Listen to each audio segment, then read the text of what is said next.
Lamentações capítulo 5, versículo ou verso de número 21.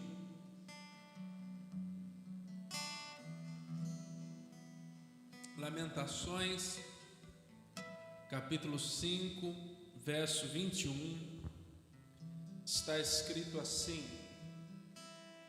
converte-nos a ti, ó Senhor, e seremos convertidos. Renova os nossos dias como dantes. Converte-nos a ti, Senhor, e seremos convertidos. Renova os nossos dias como dantes. Nós iniciamos na semana passada, visto a travessia do ano, a mudança de ano, a aproximação que nós temos com o final de ano, uma série de abordagens. Não vou dizer uma série de mensagens, porque não serei apenas eu que vou pregar a respeito disso, e nem será uma sequência do assunto em si, de um texto que nós vamos abordar ao longo de vários dias. Nós vamos abordar o assunto de renovação. E meditando a respeito deste assunto, Deus me levou a este texto, e eu quero falar com os irmãos essa noite sobre precisamos de uma renovação. Precisamos de uma renovação. O povo de Israel, ou falar da nação de Israel, é falar do maior projeto de Deus no Antigo Testamento. Quando nós vamos observar a história da nação de Israel, nós vamos ver a profundidade do amor de Deus pela nação de Israel, sendo ela o seu maior projeto no Antigo Testamento. Em Zacarias capítulo 2, versículo 8, a Bíblia nos menciona,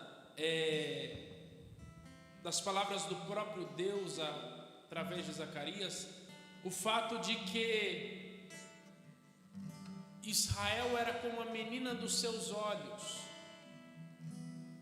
Inclusive Deus chega a dizer através do profeta Zacarias que aquele que tocar em vós, ou seja, em Israel, tocava na menina dos seus olhos, ou na menina do seu olho. Em Oséias capítulo 11, versículo de número 1, Deus se declara a Israel, a nação de Israel, dizendo: quando Israel era menino, eu o amei, e do Egito chamei a meu filho.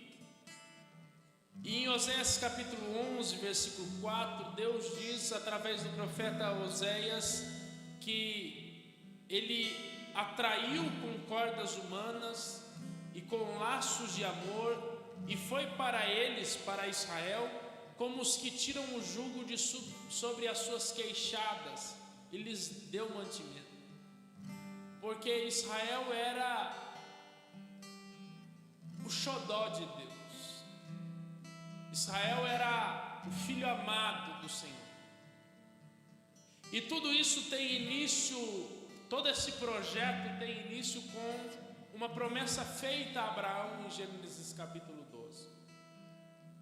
Quando Deus chega a Abraão e diz: Abraão, sai da tua terra, da tua parentela, da casa do teu pai, para a terra que eu te mostrarei, e far-te-ei uma bênção, uma grande nação, e abençoar-te-ei, e abençoarei os que te abençoarem, e amaldiçoarei os que te amaldiçoarem, e tu serás uma bênção. E Abraão recebe essa promessa quando ele sai de Harã para ir em direção à terra que Deus havia de revelar a ele, e a partir dali, aonde Abraão passava, ele edificava a Deus um altar. Aonde Abraão passava, ele edificava um altar de adoração ao Senhor. E ao longo dos registros da palavra de Deus, o único lugar que Abraão passa e ele não edifica um altar, é no Egito. E é justamente no Egito onde a descendência de Abraão, o projeto que nasce a partir da promessa que Deus faz a Abraão, é feito escravo por 430 anos aproximadamente. Quando em Gênesis capítulo 15, versículo 13 a 14, Deus diz a Abraão, porque a palavra de Deus diz que Deus não faz nada sem antes anunciar aos seus profetas, dizendo: saibas de certo que peregrina será tua descendência em terra alheia, e será reduzida à escravidão e será afligida por 400 anos. Mas também eu julgarei a nação a qual ela tem de servir, e depois sairá com grande riqueza. E a Bíblia nos mostra nesse texto que é exatamente no lugar em nossa vida que nós não edificamos a Deus um altar, que nós temos a tendência de sermos escravizados. Os locais, as áreas da nossa vida que nós não edificamos ao Senhor, tendem a nos escravizar com o passar dos nossos dias. Só que após o cumprimento desse período determinado por Deus, Deus levanta um homem, de nome Moisés, como instrumento da libertação do povo de Israel. E a sequência da vida do povo de Israel, a partir do surgimento de Moisés, é uma vida de milagres extraordinários da parte de Deus. Porque primeiro eles testemunham as 10 pragas do Egito. Pragas que atingem os egípcios, mas não atingem os israelitas, que estão no mesmo lugar. Eles testemunham a mão de Deus agindo com juízo sobre a nação do Egito, enquanto a nação de Israel estava conservada pela mesma mão que julgava o Egito. E desse momento em diante, eles testemunham um milagre mais extraordinário do que o outro, porque na fuga do Egito, eles são encurralados no mar e o mar se abre.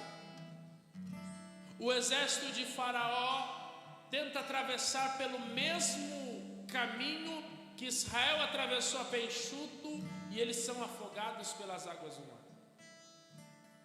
A partir dali, uma nuvem servia de refresco para eles durante o dia, e uma coluna de fogo os aquecia durante as baixas temperaturas do deserto. Eles chegam às águas de Mara, e quando eles se debruçam sobre o oásis, achando que a água era potável, a água era amarga, e quando eles começam a murmurar, Deus dá uma estratégia a Moisés para que as águas se transformem de amargas para doces. Em outro ponto, Deus faz com que Moisés tire água da rocha, não uma, mas 2 vezes. Deus concede vitória a Israel contra os amalequitas, sendo Israel uma nação completamente desorganizada, sem um exército, sem treinamento para batalha, sem equipamento militar, porque simplesmente Deus pelejava por eles.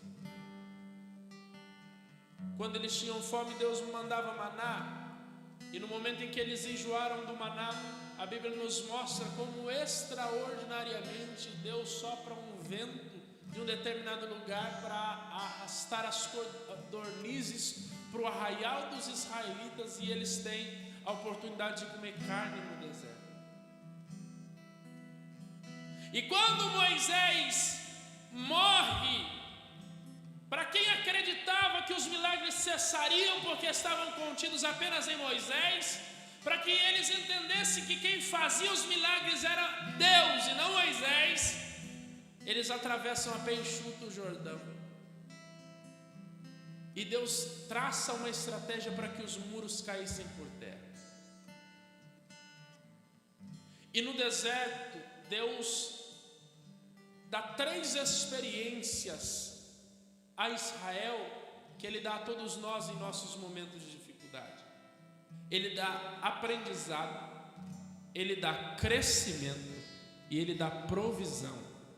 Porque deserto não é lugar de morte, deserto não é lugar de sofrimento, Deserto não é lugar de derrota, deserto não é lugar de tristeza nem de amargura, é lugar de aprendizado, de crescimento e provisão.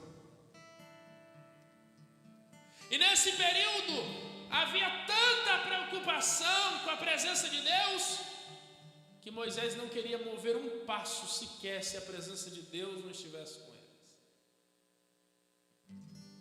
E depois que Moisés morre, Josué assume a liderança e ele lidera a conquista da terra prometida. E depois da conquista da terra prometida, nós temos um resumo do que seria o período que vive Israel até o momento em que Jeremias registra essas palavras que nós lemos em Lamentações. Depois da morte de Josué, nós temos o início do período dos juízes, que vai de Simeão, em Juízes capítulo 1, até Samuel, no primeiro livro de Samuel. Até que o povo deseja um rei e Deus levanta Saul.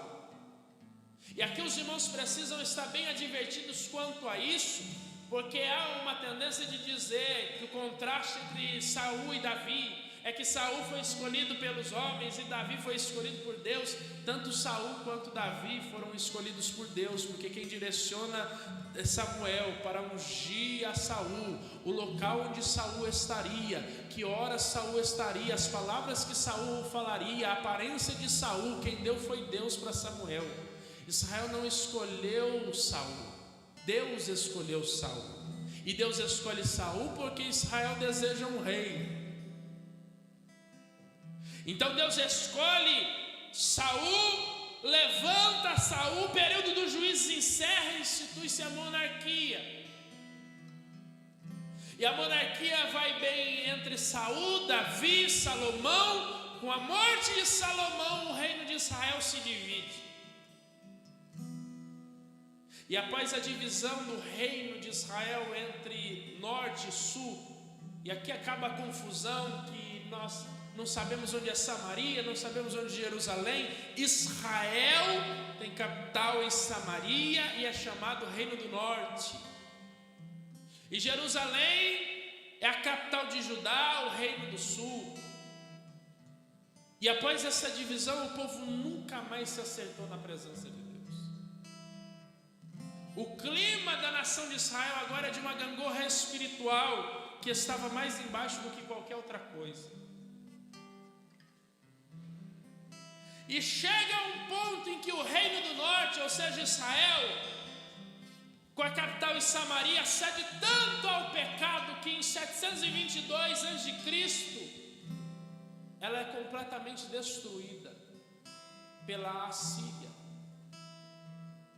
E agora o foco divino volta-se completamente para Judá, onde Deus começa a levantar profetas para anunciar a mensagem de Deus a Jerusalém, o reino do sul, Judá.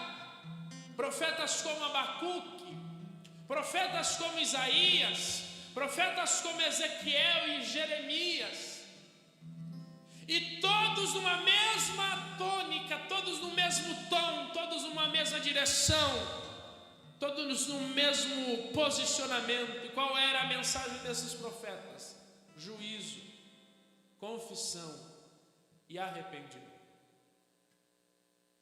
E desse ponto em diante, o maior projeto de Deus precisa de uma renovação.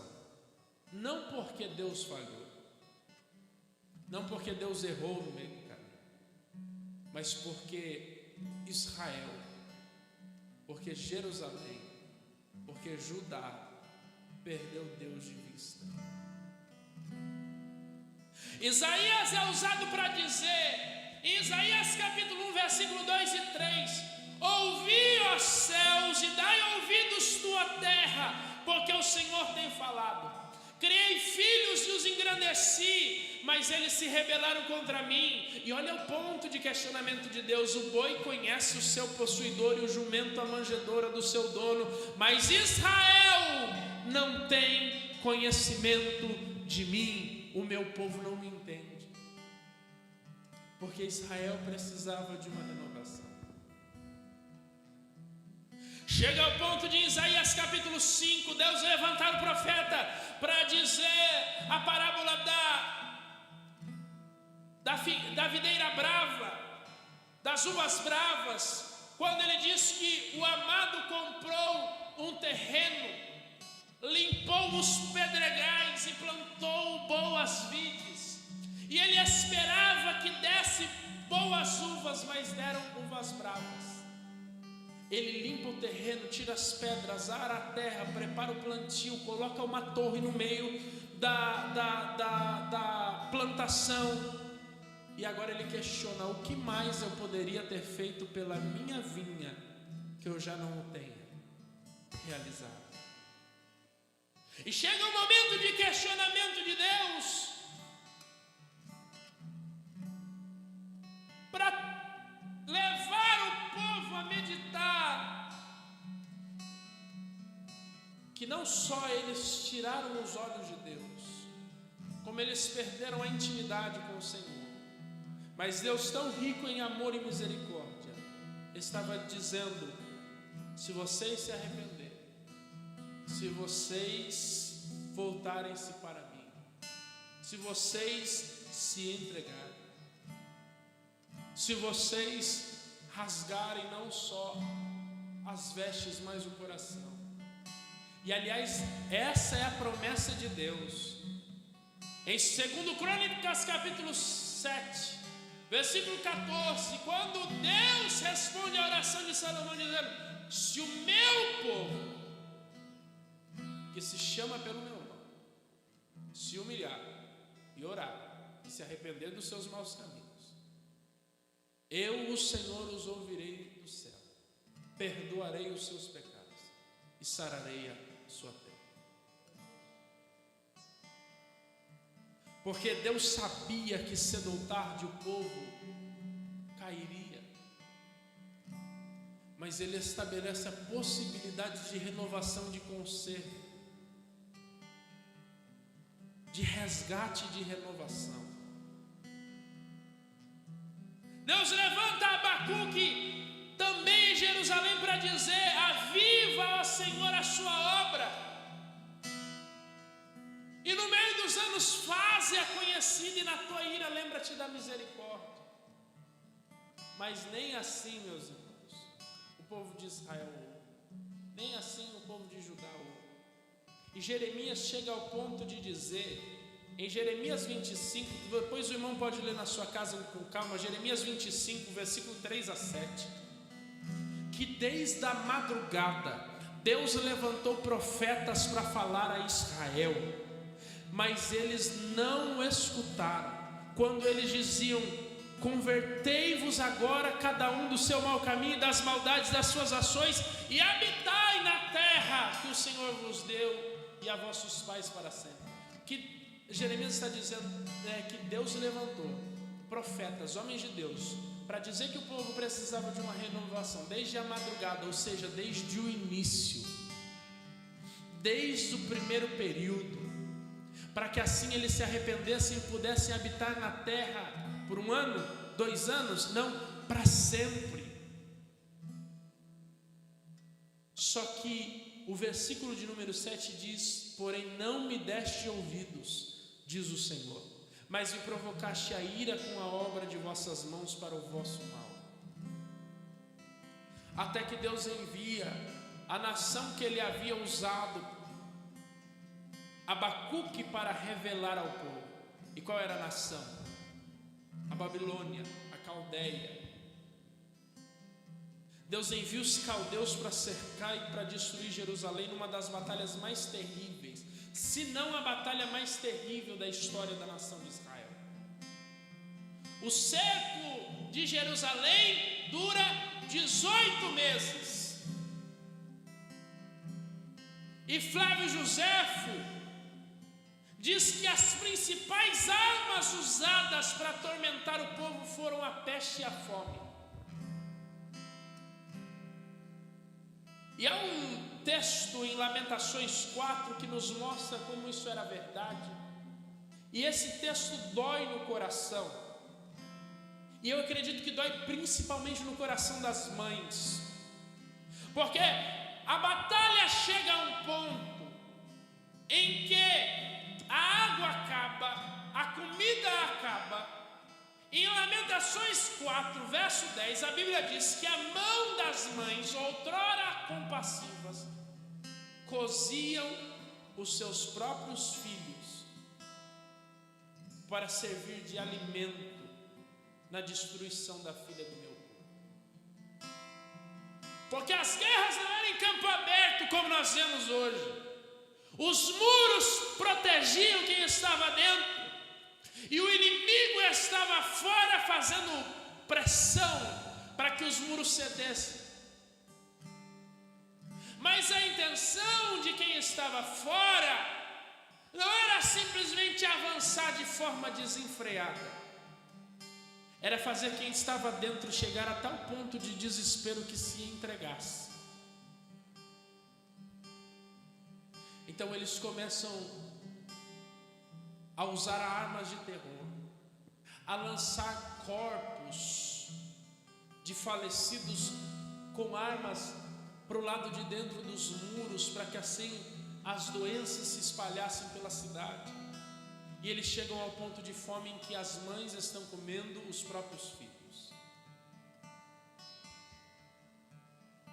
E nós pensamos que num caso de necessidade nós jamais faríamos algo como isso. Mas o problema é que em Israel não havia apenas a necessidade, havia o distanciamento de Deus. E um coração longe de Deus faz tudo pela necessidade. Os limites do pudor e da decência são ignorados por um coração longe de Deus. Porque a única coisa capaz de refrear a maldade do coração humano é a presença do Espírito Santo de Deus. A cidade é finalmente tomada e os muros, o templo, a casa do rei são destruídas. E a Bíblia nos mostra que o povo de Israel é levado em 3 levas. E na última o templo é saqueado, queimado e destruído. Os nobres são levados, os reis são levados, os mais ricos são levados, a classe sacerdotal é levada.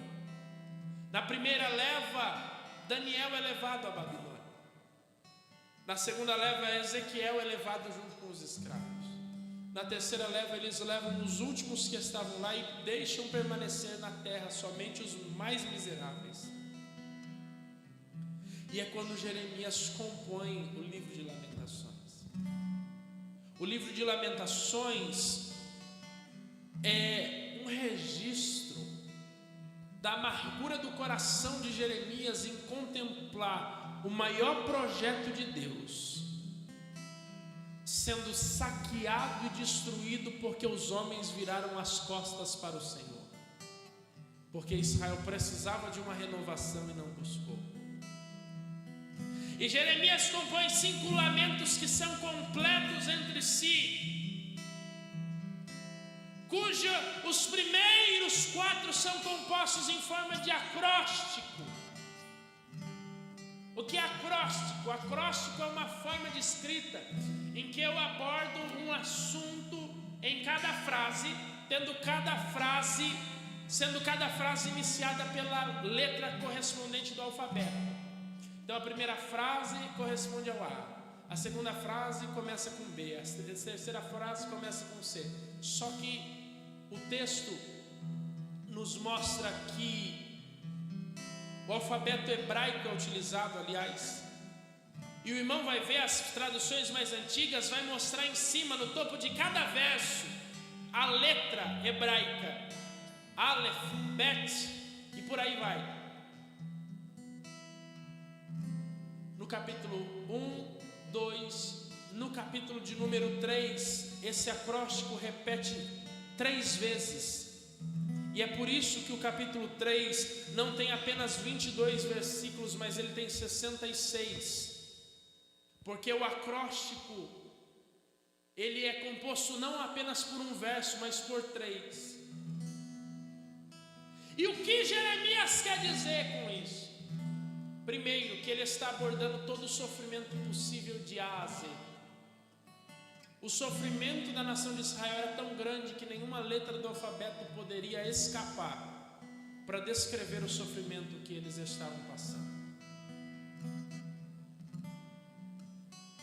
E em segundo lugar, e esse para mim é o mais extraordinário do porquê ele usa o acróstico, porque ele está colocando um limite no próprio sofrimento para não morrer em comiseração.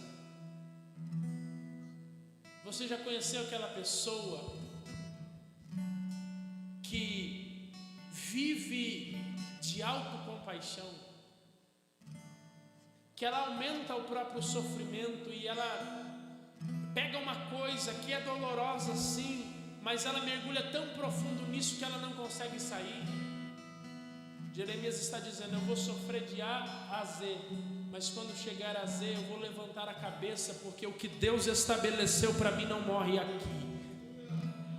Sofra, a doença, a dor, o problema chegou, sofra, mas põe um limite no seu próprio sofrimento, porque Deus não te chamou para nadar e morrer na praia. O seu sofrimento tem um fim, Deus já estabeleceu. Sofra, mas sofra de A a Z, porque o choro dura uma noite, mas a alegria vem pelo amanhecer. Aleluia! E a situação que Jeremias está vivendo é essa: Jerusalém só ficaram os mais pobres. A situação era terrível, mas o mais extraordinário é que havia um profeta no meio de Jerusalém para chorar pelo povo. E enquanto nós tivemos uma liderança disposta a chorar pela sua igreja, a chorar pela sua membresia, para trazer direcionamento ao povo de Deus, nós temos possibilidade de uma renovação espiritual. Porque em Lamentações capítulo 3, versículo 48, Jeremias vai dizer: torrentes de água derramaram os meus olhos por causa da destruição da filha do meu povo. No 49 diz: os meus olhos choram e não cessam, porque não há descanso. E no versículo 51 ele diz: os meus olhos entristecem a minha alma por causa de todas as filhas da minha cidade. É por isso que um líder nunca deve ter vergonha de chorar. Eu não sei aonde Deus vai te levar, em que posição Deus quer te levar a ocupar, mas como líder nunca tenha vergonha de chorar por aqueles que estão debaixo do seu direcionamento, debaixo da sua liderança.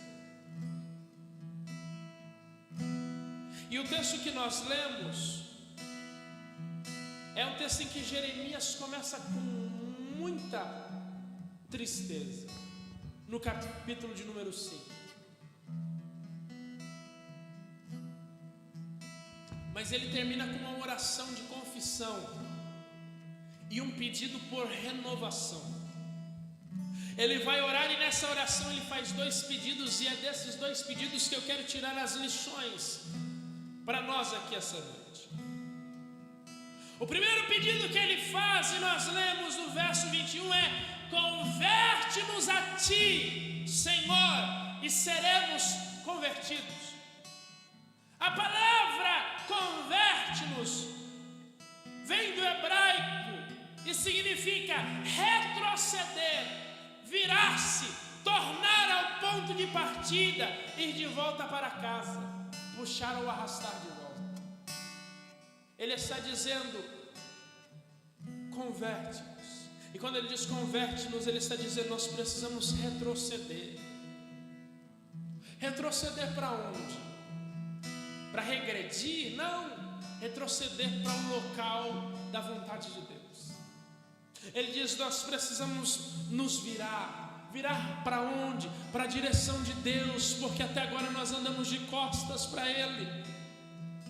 Retornar ao ponto de partida, para o local onde Deus nos encontrou, ir de volta para casa. Essa definição extraordinária, porque o nosso lar não é a residência onde nós habitamos. A nossa casa não é o lugar para onde nós vamos aqui depois do culto. A nossa casa é o Senhor. A nossa morada é o Senhor. Porque se nós tivermos residência fixa em Deus, nada do que vier sobre nós ao longo da vida vai abalar a nossa comunhão com Deus. A nossa casa é o Senhor.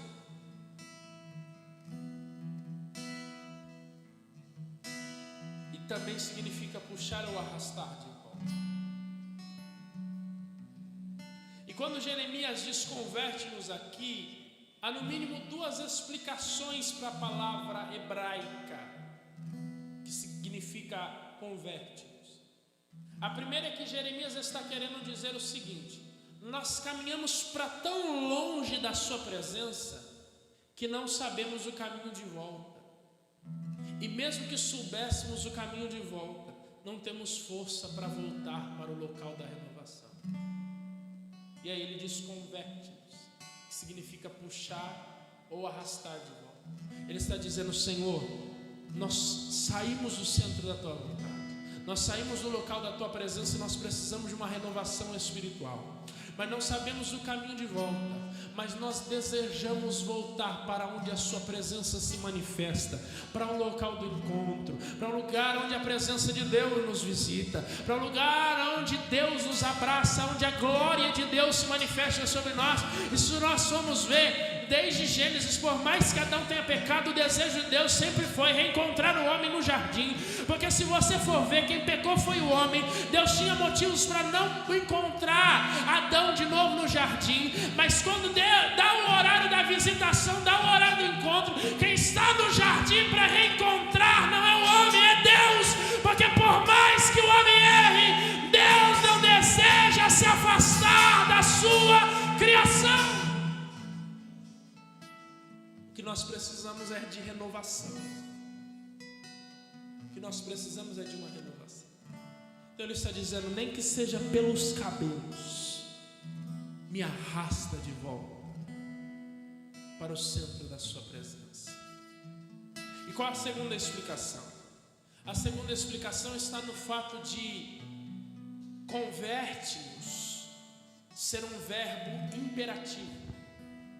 E no hebraico, converte-nos é um verbo de ação causativa. Eu já falei sobre isso aqui em algumas das semanas que nós estivemos estudando a palavra de Deus. Eu falei que converte-nos aqui é um verbo de ação causativa. O que significa o verbo de ação causativa? O verbo de ação causativa, significa que a ação do sujeito resulta na ação pretendida. Porque o sujeito que agiu tem condição de atingir a meta que ele deseja.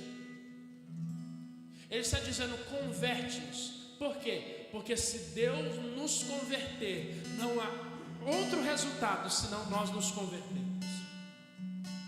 Se Deus decidir converter o nosso coração, não há quem resista. Se Deus nos encontrar no caminho de Damasco, não há quem permaneça de pé diante da voz de Deus que nos chama para nos converter. O verbo está no imperativo, porque converte-nos aqui é uma ação de Deus irresistível. Por isso ele fala: converte-nos, e nós seremos convertidos. E isso é renovação. Porque a renovação não é produto feito pela mão humana. Nós estamos buscando renovação, sim ou não? Sim ou não? Mas eu não posso dar renovação a você, porque eu não fabrico renovação. Você também não pode encontrar no mercado, no atacadista, na feira, na mercearia renovação, porque o homem não fabrica renovação. Renovação não nasce de cartaz de evento escrito renovação espiritual. Renovação não nasce de canções que cantam sobre renovação, muito menos de sermões que instruem renovação. Renovação é a ação de Deus sobre o coração de um homem que precisa ser renovado. E se Deus decidir renovar a sua igreja, não há quem possa resistir ao trabalhar de Deus.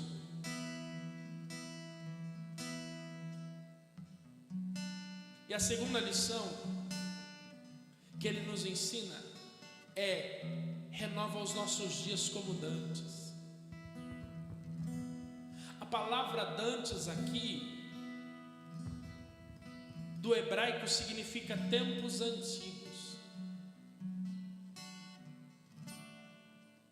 Então, quando ele diz renova os nossos dias como dantes, ele está dizendo: renova os nossos dias como os tempos antigos, como os tempos mais distantes, onde a sua presença se manifestava. Talvez ele diz isso porque Israel estava numa gangorra espiritual já há séculos, e talvez ele pensou nos milagres do deserto. Ele está dizendo ao Senhor: Senhor, eu me lembro do tempo em que nós estávamos no deserto, que a nação de Israel estava no deserto, e o Senhor se manifestava no Horebe, que o Senhor manifestava a sua glória, que a sua glória foi repartida de Moisés entre os 70, que a presença do Espírito Santo estava conosco, que nós não dávamos um passo adiante sem que a sua glória nos acompanhasse. Talvez quando ele diz renova os nossos dias como dantes, ele está lembrando de quando Davi traz a arca da aliança de volta para Jerusalém, em 2 Samuel capítulo 6,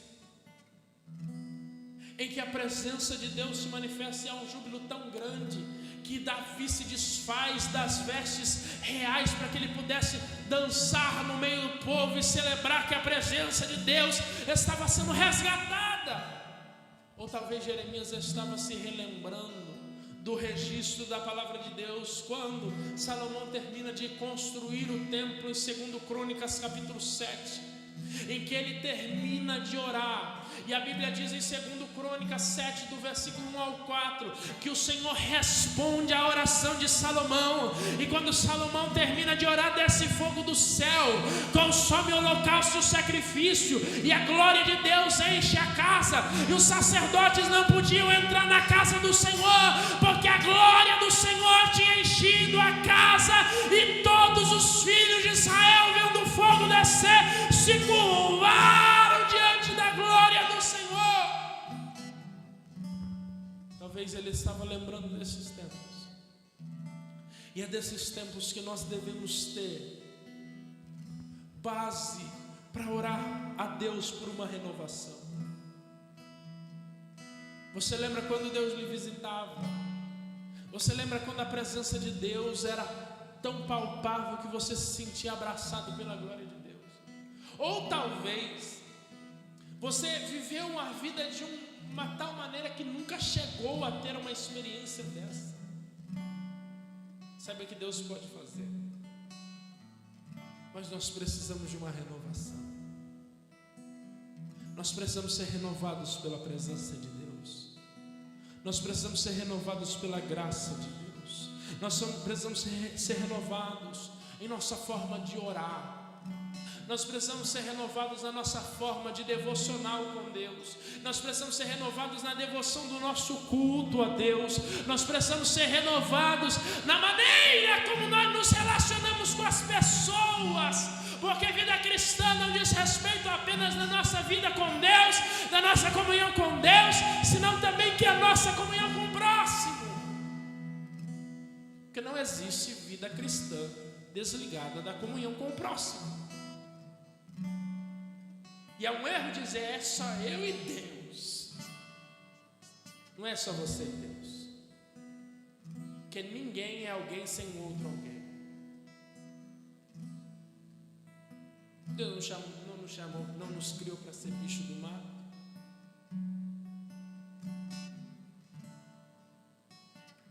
Nós precisamos de uma renovação. Nós precisamos de uma renovação. E eu quero lhe dizer que se Deus se agradar de nós, se Deus se agradar de nós, e Ele ao se agradar de nós, decidir derramar sobre a sua igreja uma renovação, não há ninguém que possa impedir a glória de Deus. Não há ninguém que possa impedir o manifestar de Deus. Não há ninguém que possa segurar a manifestação da glória de Deus. Fique de pé, por gentileza.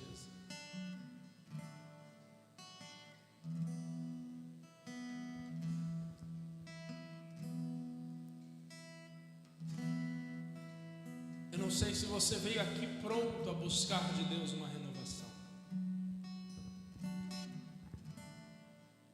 Eu não sei se você veio desejoso de ter de Deus uma renovação, se você quer mesmo que o Espírito Santo te visite. Nós não vamos fazer alarde, nós não vamos fazer nada. Vai manter o fundo da forma que está. Talvez vão cantar alguma canção, mas não é para nós cantarmos agora, é para nós orarmos. Porque renovação não desce cantando, desce buscando através da oração. E eu quero lhe convidar a fechar os seus olhos e que, se você deseja realmente a presença de Deus, que você comece a buscá-la. Eu não sei se você quer orar em voz alta, eu não sei se você quer rasgar a sua alma, eu não sei se você vai sentir vontade de chorar, não sei se você vai ser tomado pela presença de Deus, eu não sei se você vai sentir vontade de falar em línguas, eu não sei se você vai sentir vontade de ser visitado pela presença de Deus. Mas se esse é o seu desejo, faça alguma coisa para que Deus se manifeste em você, porque isso não depende de mim. Isso não depende da minha oração, porque a minha oração não é mais poderosa do que a sua. O meu clamor não é mais poderoso do que o seu. Eu não estou mais próximo de Deus do que você pode estar. Porque a Bíblia nos diz que o véu foi rasgado e nós podemos acessar a presença de Deus. E agora você pode orar. Comece a falar com Deus. Pai Celestial, nós